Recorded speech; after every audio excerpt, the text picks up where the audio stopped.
is not a surprise that women have been continually fighting for rights in all aspects of the workforce, politics, and even athletics. A document passed in 1972 stated that gender-based discrimination was no longer allowed in college athletics or academics. Christy Lockman said it perfectly. Through various types of media, women were portrayed as unladylike if they wanted to participate in any kind of collegiate sport. The views of women from both society and the media have vastly improved over the years. However, there is still room for improvement. My goal is to give you a summary of gender politics with a focus on athletics using a document called Title IV and including examples from the media. For men, sports have seemed to come naturally. Women were, and still are, viewed as fragile, weak, or dainty. Men are portrayed as strong, with muscles, and virtually invincible.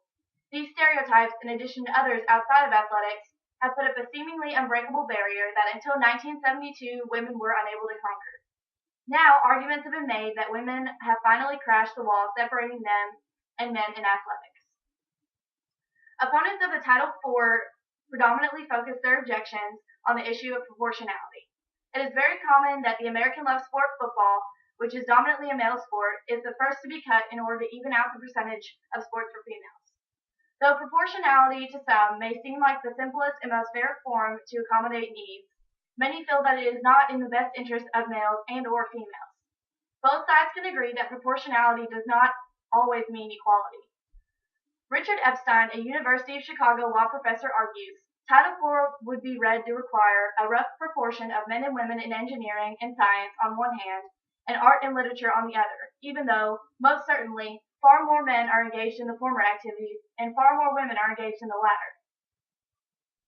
Although this is a valid point by Epstein, it still proves that women continue to fall under stereotypes. People who are for the Title IV movement strive to give women the same collegiate athletic opportunities as men. Competition for some, both men and women, tends to have positive effects on self-esteem and work. Allowing women to be on the field is a way to even the standings between them. It's like they understand what they have achieved, said one University of Wisconsin track runner. This level of understanding between men and women is something that few women of older generations got the chance to experience. Verna Williams of the National Women's Law Center says it best.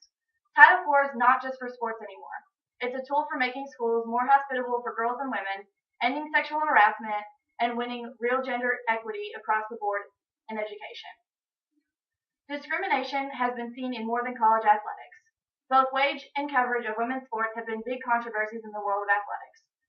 According to the Women's Sports Foundation and a study of 4 major newspapers, the USA Today, the Boston Globe, the Orange County Register, and the Dallas Morning News, women-only sports stories totaled only 3.5% of all stories. Women's sports also tend to be verbally and visually set apart, such as in the name of the Women's National Basketball Association. In men's sports, gender is almost never mentioned. In conclusion, this is one of the many movements toward equality that women have taken. Not only women, but other minorities still fight for their rights in all aspects. This can be attained, it just takes the right generation and the motivation for change.